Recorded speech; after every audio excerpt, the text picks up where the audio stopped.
So let's talk about the period of time between Rhythm Nation Hmm. and Janet. You know, what you were doing, how you prepared for this new album. You know, that whole sort of period when it all began to kind of gel in your mind. After the album, Janet, I just want to get this clear with you. No, You the want to start period, talking yeah, between after, putting the album Janet right, together. exactly. Um, actually, while I was on tour, I started just coming up lyrical ideas and titles and musical ideas for Janet. So between Rhythm Nation and recording Janet, just things started coming together. As I actually started coming up with the ideas of being on the Rhythm Nation tour, really, and just certain things here and there what I wanted to do, and just coming up with little different ideas, really. And as time got closer, I bounced things off of Jimmy and Terry, who I produce with, and just put it all together. How would you characterize the sort of big uh, difference between the Rhythm Nation album and the Janet album in terms of content? I mean, how? The Rhythm Nation album and Janet album, they are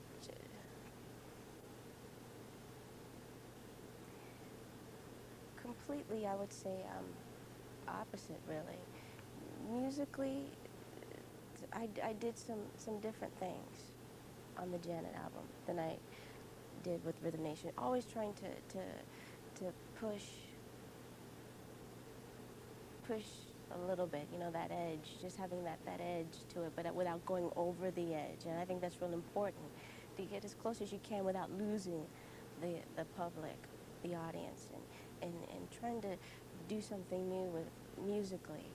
Like with this time with the opera and the rock that has a funkiness to it, and if that has the the two mix, the kind of funk with the, it has an Indian flavor to it, that ding diddle diddle diddle, which is really a sample from Someday We'll Be Together, but it still has that feeling. And when the melody kicks in, it's kind of like a chant, kind of. So just trying to do different things, kind of push the line a little bit. Tell me about uh, the content of If, how it came together, what it means to you, what the words mean. Basically, all of the songs on the album, uh, I can't write about something that I don't feel in my heart, that I haven't experienced in my life at some point or another. And if is basically, it's about fantasizing, and with all the songs on the album, writing them, it's something it's happened to me in my past, or really my past, or something in the present that's happening. But with if, it's about fantasizing. This girl is fantasizing about this guy and what she'd do to him if they were together. And I mean, I'm guilty because I've definitely done that. And I think pretty much everyone has done that at some point in their lives, whether you were like coming into your teens and started fantasizing, daydreaming about being with a girl or a guy. So it's basically, it's really where it came about. It's just a past experience. Tell me about this time and coming to, you know, how you got the idea to use Kathleen Battle and how that all came about, the kind of origin of it and all that. I first met Kathleen Battle. I think it was '87. I was performing on the Grammys, and she was performing as well. And she went on just before I did, and this incredible performance in this opera diva. And she was so beautiful, and I was in the wings just watching her, thinking how beautiful she was and how incredible her performance was. And when she came off the stage, she came off on the same side that I was on, and someone introduced us. And after seeing her performance and meeting her, I knew that I wanted to work with her at some time in the future, the near future. And this was actually during the Control album. This happened, and it didn't happen with Rhythm Nation, but I really felt it with Janet, and the idea of putting the rock and the opera and kind of funkiness together. And I called her up before I even had any idea musically of what I was going to do, and kind of pitched the idea to her. And I told her, look, if you don't think you're gonna hurt my feelings, think about it though. Don't think you're gonna hurt my feelings by saying no. And I'm a very big fan. And she said, same here. I'm a fan of yours. And she said, I'd love to do it. And so I said, oh gosh, great. This is gonna be great. And she said, well, can you give me some sort of idea? And so I was just trying to explain to her, putting the two together, but I didn't have any music or anything. So I told her that, and I told her the minute I did, I would send something to her. So putting the song together and kind of explaining what she would be doing in the song, and trying to and I'm not a opera singer at all, but trying to do what I thought the kind of the bass line or whatever it is to the opera piece that she's doing, and then what I'm doing. And I'm sitting here, Jimmy and I were running back and forth trying to record and explain everything to her while the music's going on, and it was pretty funny. But she came down and she loved it. And shocking, it's very shocking. Her favorite line is, you run around with those nasty hoes. That's very funny to me, coming from this opera diva. She said she really, really likes this song. Tell me about the new agenda and the content of it and how you came to that and used Chuck, blah, blah, As far as New Agenda goes, I basically did the same thing that I did with Kathleen. I love rap music, and I've always been a fan of Public Enemies. And Chuck D, he is, if not the greatest, one of the greatest rappers. And he's very, very well respected in the rap community, and the kids love him, and they listen to what he has to say, and he definitely has a message. And I called him up. I had never met him. I called him up and told him that I was a fan and I wanted to work with him, and I didn't have the song once again, but he said he'd love to do something together. So I sent the tape to him once I did come up with the idea and for New Agenda, and I sent him the lyrics and the melody, the whole thing really, except for his part. And then he called me back and asked exactly what did I think fit, how he should come in. And I wanted to do something different. I didn't want to just put the rap in the center, like on the breakdown or at the bridge of the song. I wanted to be kind of like a text kind of throughout, as if he's speaking or to a crowd of people, like he's teaching or preaching in a sense, and basically told him that, and I think he did a great job, and he did his own rap, and we got in the studio and did everything together, and I think turned out very nice. I'm very happy with that. Tell me, what is the new agenda? What does the new agenda mean to you in terms of the content of the words of this? As far as the song, it's basically talking about instilling pride in African American women. New Agenda.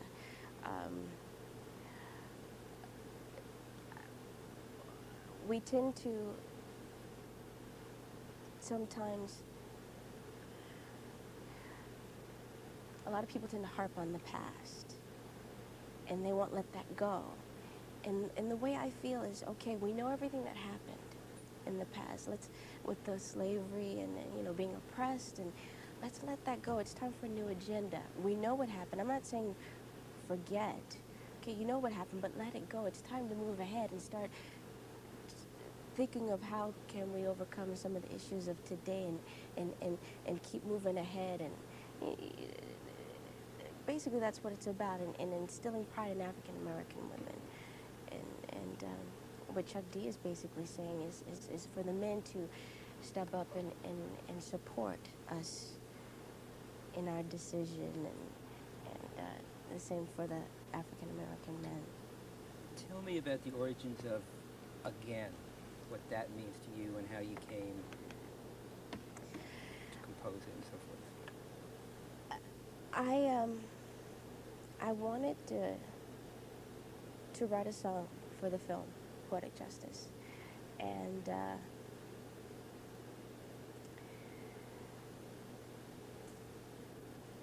I had an idea for a song in my head, And Jimmy had an idea as well. He had this a couple of chords and things that he showed me, and I really liked it a lot.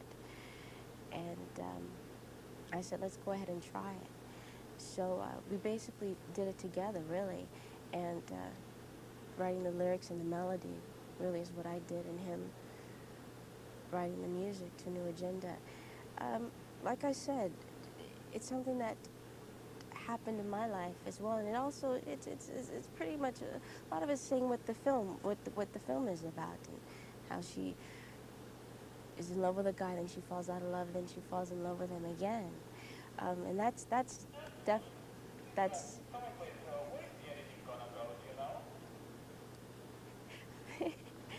um, that's definitely happened to me a few times actually, falling in love and then falling out of love and back in love again with that person.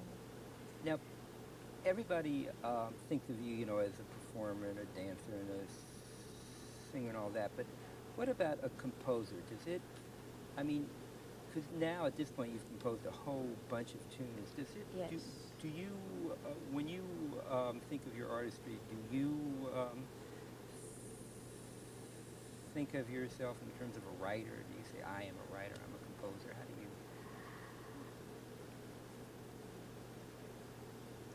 But do I think of myself?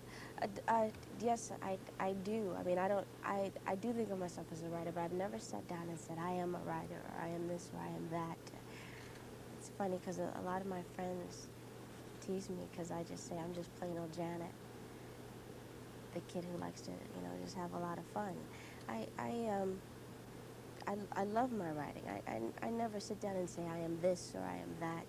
I love what I do so much, and it, even though it's hard work, it's more fun for me. It really is than it is work.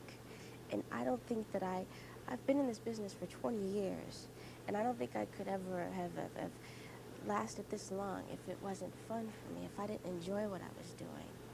I love it. I really do. Could you imagine at this point doing an album that you didn't compose to a large degree, in which you weren't part of the creative process? I don't think I could do an album as to where I didn't compose at least a few things on it. I mean, I would have to be involved creatively. I think by it being my album, it's important for the public to know what I'm feeling at this moment in my life, or everything that they listen to, the lyrics and the melody, that it all comes from me and from my heart. I think it's important for them to know that from me. I mean, other artists do that, and I'm not knocking it at all. That's fine, but for me, I rather for it to come from me than from someone else. But don't get me wrong, I will not turn down a good song.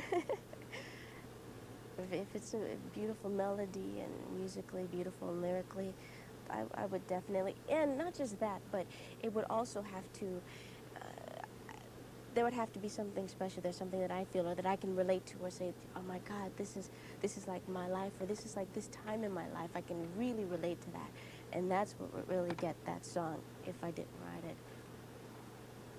on the album. Let's talk about the tour.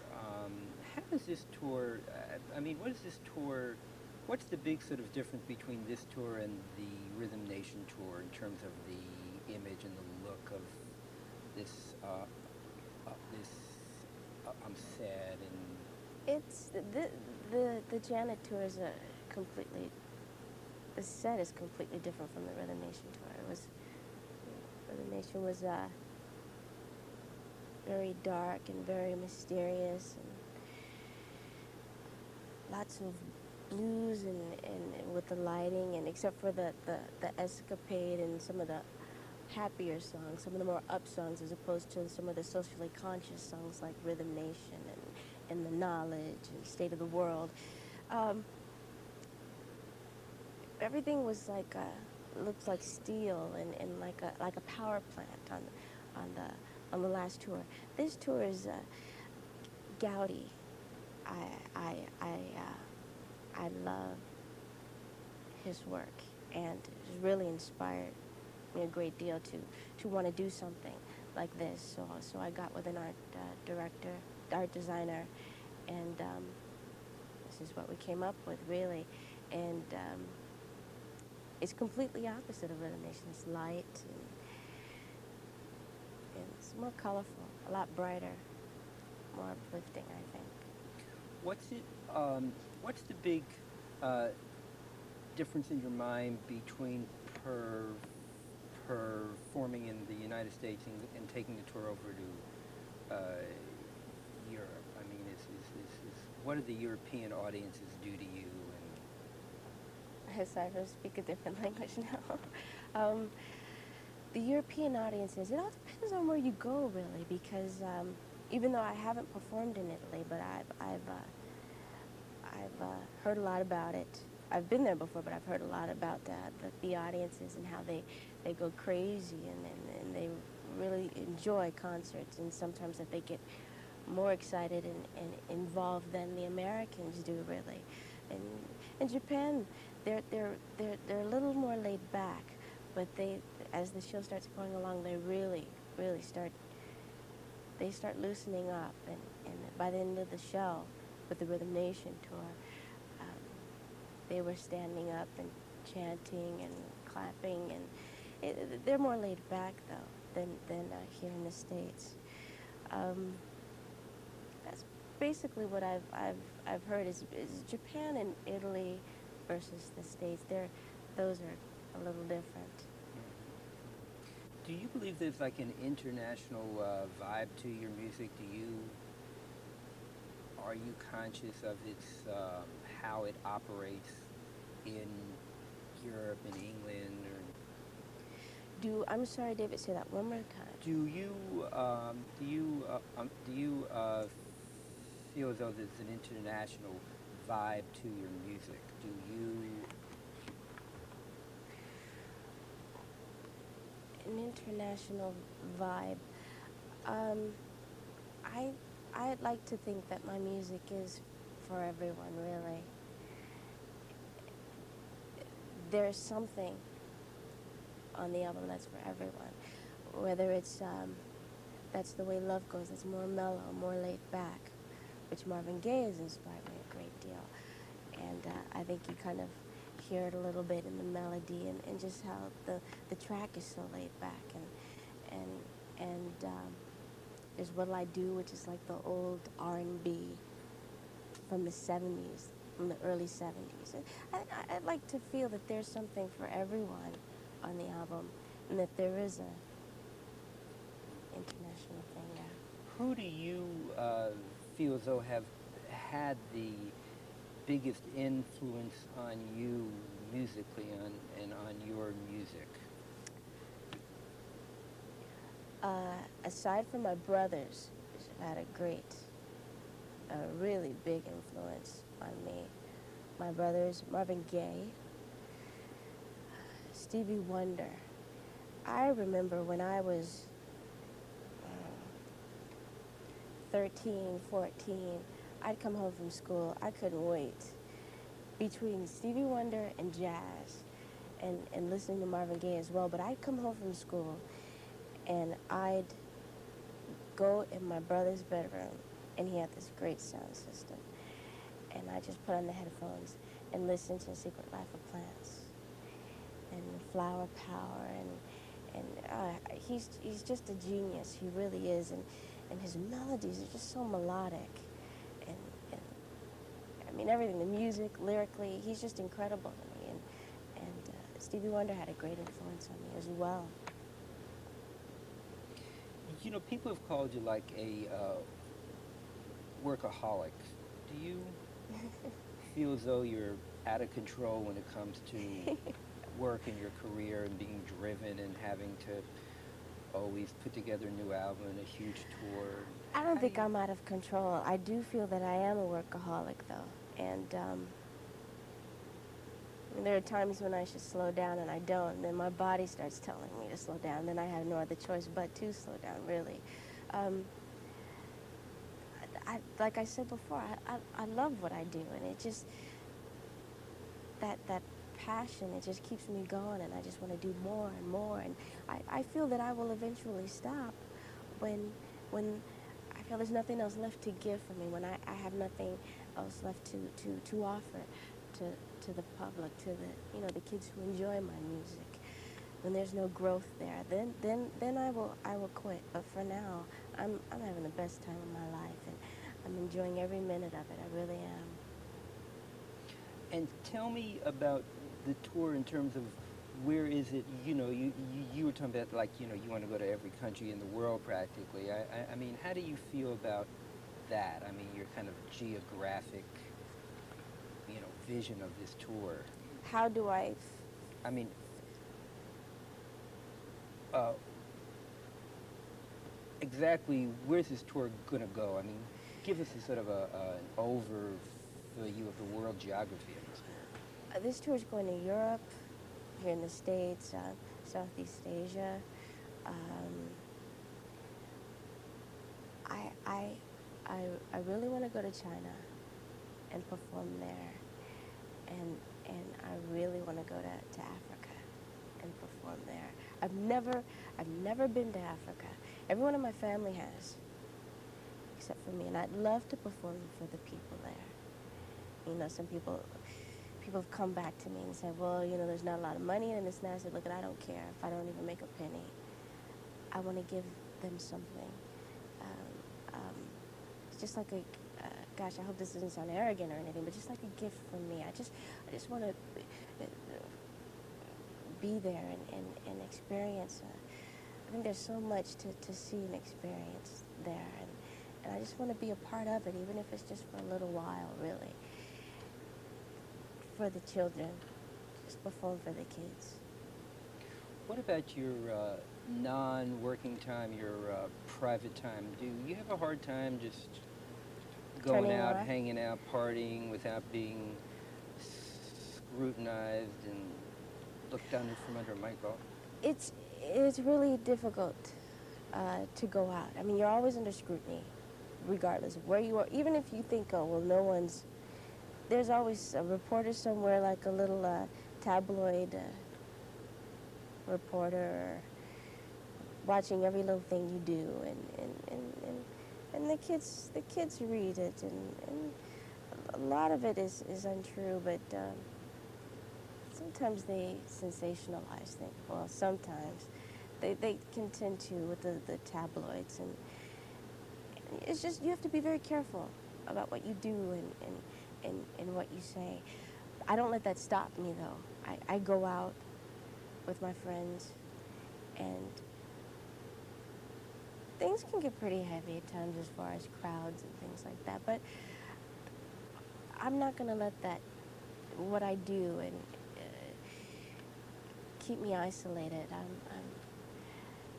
Keep me indoors. I'm not gonna. I've always loved being with my friends, or going out dancing, or going to the movies, just hanging out. I enjoy that time, and I'll continue to do it. Tell me the story of how that cover, how the cover of photograph of you on Rolling Stone came about. A lot of people believe you were manipulated into it, and Yeah. just tell the whole story, please. Actually, the cover of Rolling Stone, a lot of people do believe that I was manipulated, but it was actually my idea. And I got the idea when I was shooting Poetic Justice. I was in San Francisco at the hotel, and I had just gotten out of the shower, and I just washed my braids. And I wrapped the towel around my waist, and when I got out, there's the bathroom is just completely mirrored. The entire bathroom is nothing but mirrors. And my braids were covering my breasts. I was thinking, this would make a really interesting picture, like an album cover or something. And then I just start, basically, no, not here, but just playing around with it, and basically that's what came about is the album cover. No one talk me into. I know a lot of people probably feel that way because they perceive me as being shy, and which I was very shy at a point in my life, not even that long ago. But the film really opened me up a great deal, and I'm not shy the way I used to be, and maybe that's why I was able to. Plus, I'm maturing, really, just getting womanly. You know? Um, where do you draw the line between, good taste and arity, between good taste and vulgarity? I mean, where do you, because that seems to be a big issue today, where people stop. Yeah, that line between class Mm. and being crass, being classy, and it's a you have to be very careful. Like I said, it's being able to push that without going over the edge. Um, a lot of people do things just to shock the public, and that's not me. I'm not like that. Like I said before, I think a lot of it comes from the heart. A lot of it has to do with that, and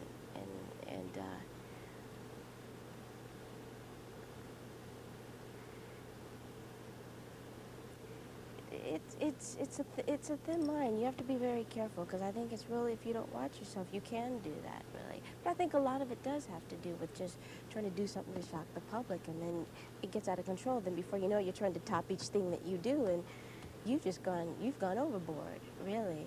And I don't do that. I do things because, like I said before, it's something that's true to me, very dear to me, and it's happened in my life. And if people like it, great. If they don't, you know, it's me. That they like it or they don't, but it's still me. And I think that's a real important part of it. Um, Let me ask you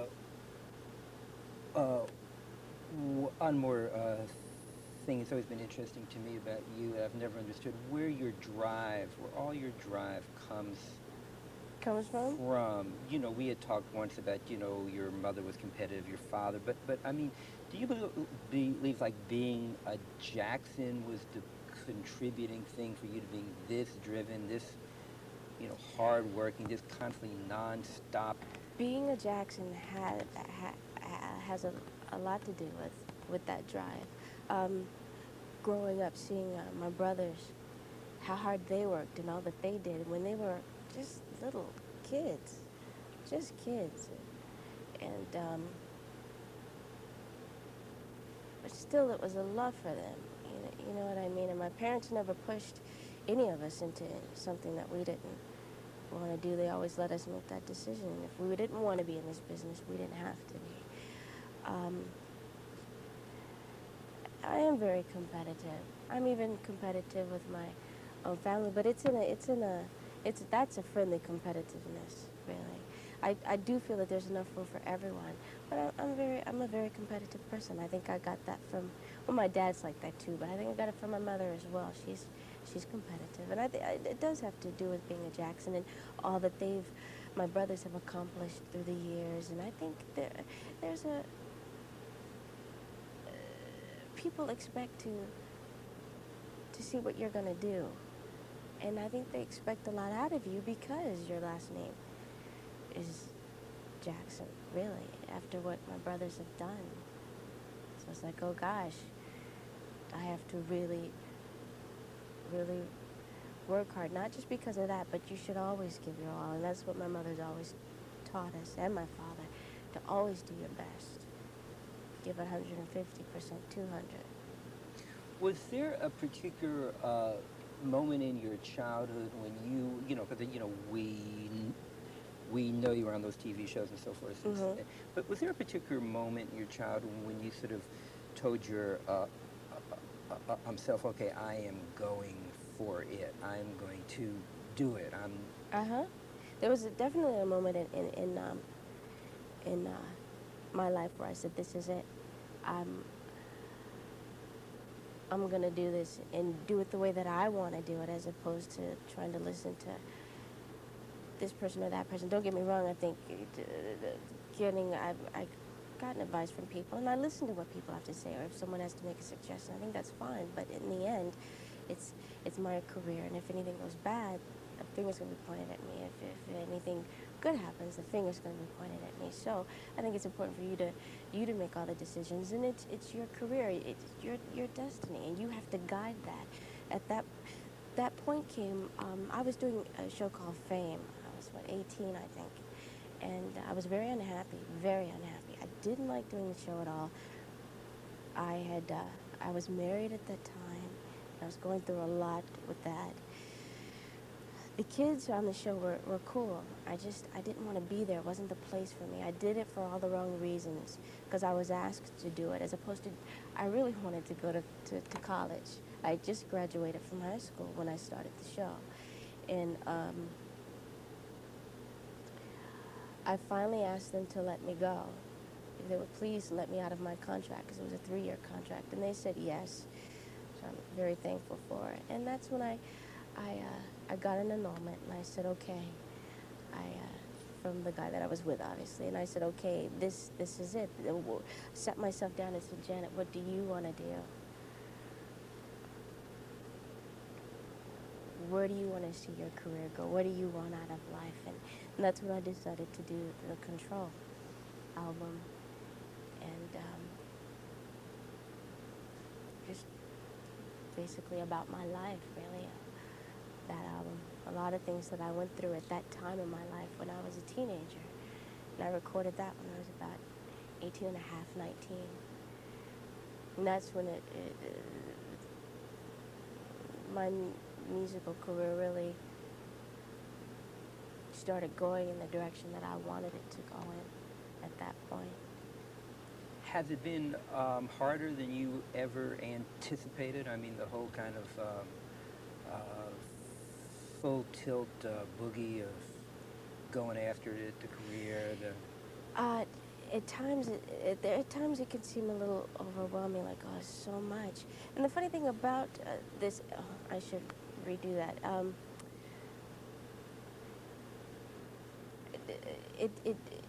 This business can seem overwhelming at times.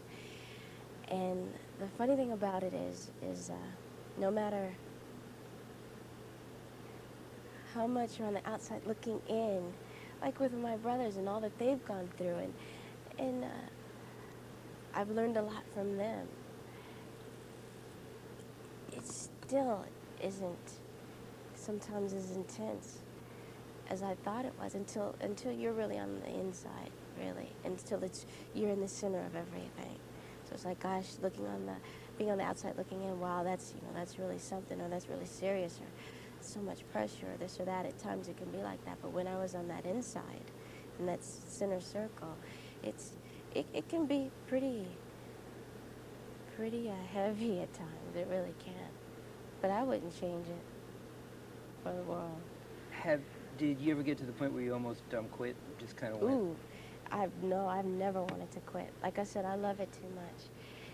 I mean, I think that's the times when my body, like I said before, says, okay, it's time to take just a little break, even if it's just a few days.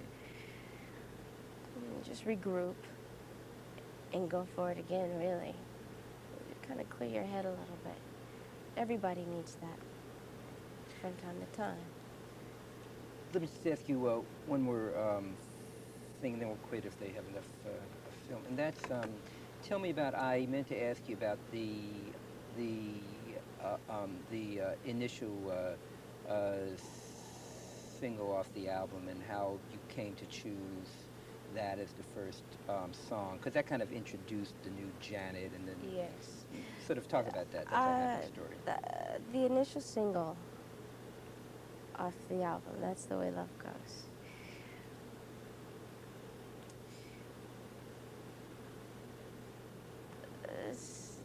Pretty much everyone else thought that I should come with If, because it was, real big and very aggressive, and they wanted to do a really big video to that, and I thought that was the wrong way to go. I felt that whole, I don't think the public really, I should put it this way, I feel that whole big opening like that was left in the 80s. I wanted to downplay it more. Just slip in. It's like walking into a room, and then eventually everyone noticing that you're there, as opposed to kicking the door down and saying, "Okay, I'm here." You know, it just to ease into it really, and and just let it slide in. And with the groove, it's so laid back and very mellow, very cool, and the response was actually great. I mean, it was a #1 song, and I think everyone's happy with that decision that I made. It was a hit All for right. me. Okay, guys. Um, you guys have enough, or you?